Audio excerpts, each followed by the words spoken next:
Happy Wednesday morning po sa ating lahat mga kapatid, at muli ay ating pinupuri at pinasasalamatan ng ating Panginoon sa isang mabiyayang umaga na muli ay pinagkaloob sa bawat isa sa ating panibagong pagkakataon na punong-puno ng pag-asa mula sa biyaya at habag ng ating Panginoon Diyos.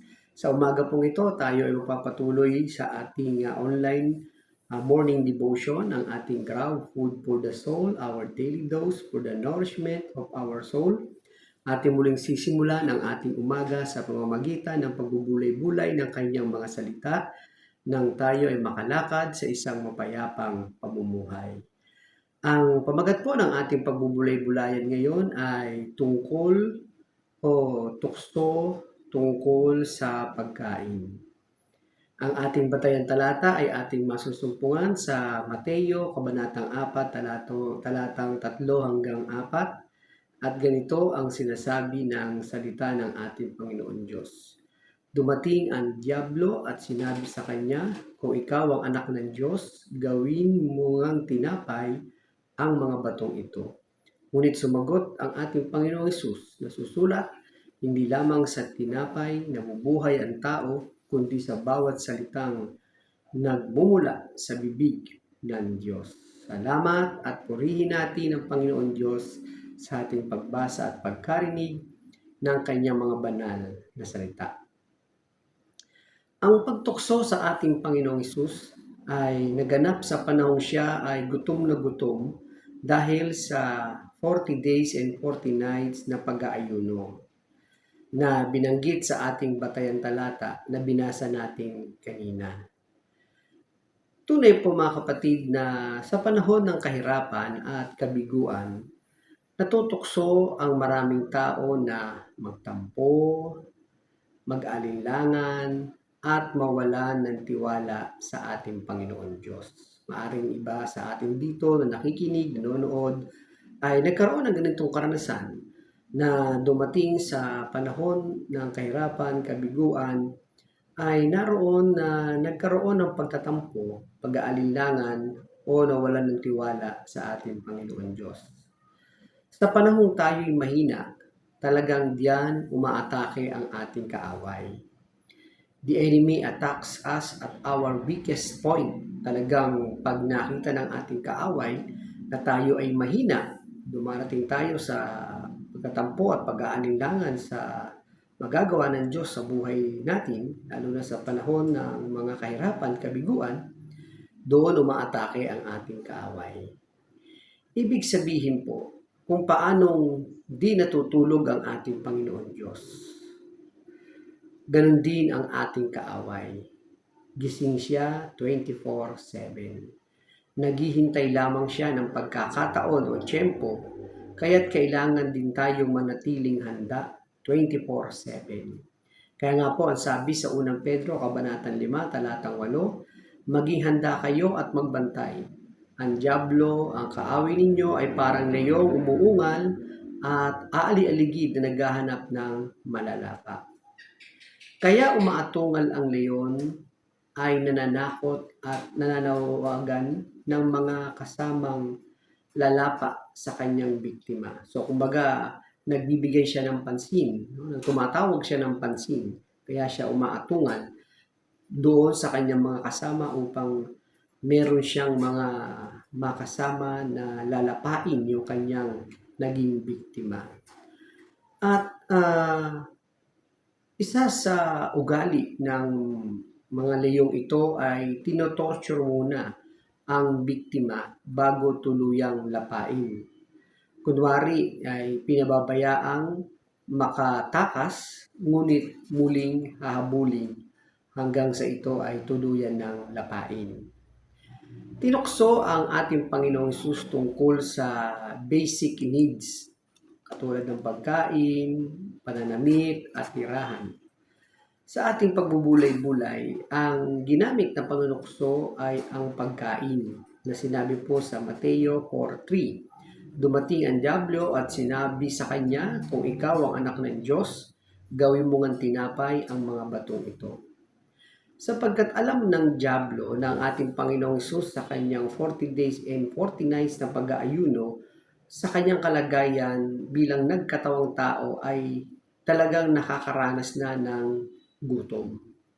Kaya naisipan ng ating kaaway na tuksuhin ang ating Panginoong Hesus na gawing tinapay ang bato, sapagkat alam niyang ito ay gutom na. Ang panunukso ng dyablo ay pisikal, mga pangunahing pangangailangan ng tao upang mabuhay. Kailangan ng tao ang pagkain upang lumakas, lumaki at malayo sa pagkakasakit. Kailangan niya ng damit upang mapangalagaan ang katawan laban sa init, sa lamig, maging sa pantakip sa katawan upang maging disente ang itsura. Kailangan niya ng tirahang masisulungan laban sa mga elemento ng kalikasan tulad ng init, araw, lamig, hangin, yelo, malakas na ulan. Madalas ito pa lang ay naigugupo na tayo ng kaaway.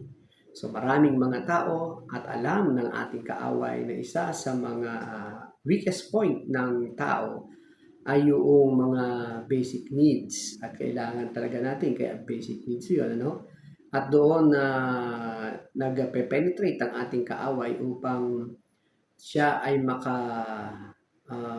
pagbigay sa atin ng mga pag-aalinlangan doon sa magagawa ng ating Panginoon.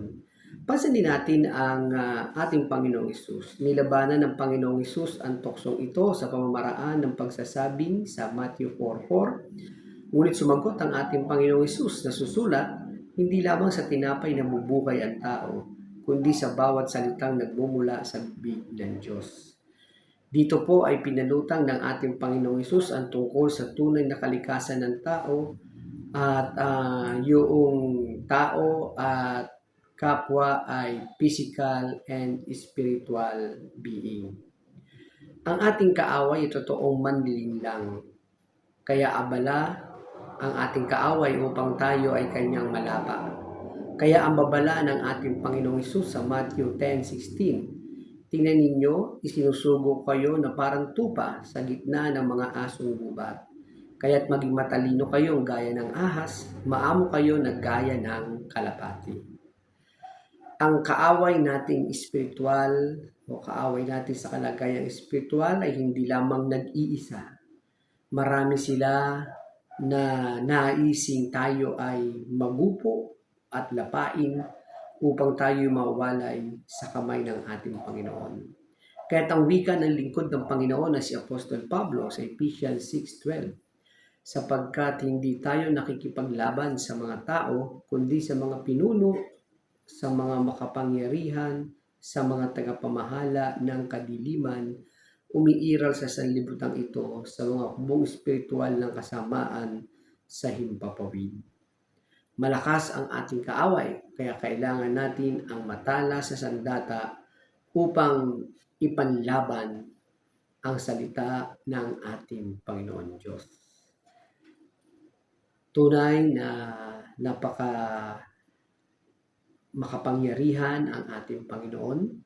Sa kabila na siya ay tinukso ng ating kaaway, ay kanyang pinapaghari ang kalooban ng Diyos Ama at manatili siya doon sa tamang paninindigan at labanan ang anumang alok ng ating kaaway.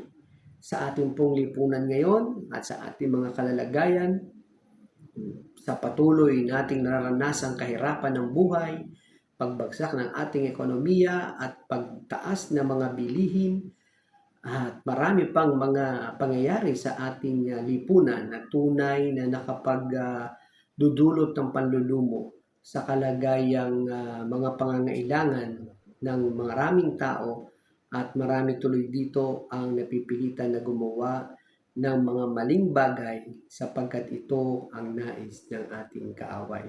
Kaya dalangin natin mga kapatid, tayo ay patuloy na maging malakas at handa na mapagtagumpayan natin ang mga tukso ng ating kaaway. Tayo po ay manalangin. Salamat po aming Panginoon Diyos sa umagang ito. At minsan pa ay aming inilalapit sa iyo ang aming mga sarili. Humingi kami ng kalakasan na nagmumula sa iyong habag at kalinga. Maging sa aking mga kapatid na papasok sa trabaho, papasok sa paaralan, mga ina ng tahanan at iba pang mga kabuhayan na kanilang mga pinagkukunan. Panginoon Diyos, i-bless niyo po ang aking mga kapatid na ito, maging ang aming mga kapatid at kaibigan na nasa ibang lugar at ibang bansa. Dalangin din namin, Panginoon, ang iyo pong pagpahimala, kamay at paghipo sa mga kapatid namin na may mga karamdaman. Kung sino man ngayon na may mga karamdaman, mga nakikinig at nanonood, kayo po'y manalig at manampalataya sa Panginoon at kayo ay palalakasin at pagagalingin ng Panginoon at maging sa inyong mga medical procedures ay lagi niyong pasailalim sa pangunguna ng ating Panginoon. Salamat po, Panginoon. Ito ang aking dalangin para sa aking mga kapatid, sa mga nakikinig ngayon. Ikaw po ay siyang magpala sa buhay ng bawat isa sa amin. Sa pangalan po ng iyong bugtong na anak na aming Panginoong Hesus. Amen. Papuri at pasasalamat sa ating Panginoon at salamat din po sa inyong patuloy na pagsama sa akin sa pagbubulay-bulay ng kanyang mga salita. A friendly reminder po sa bawat isa, be Christ-like in your workplace today.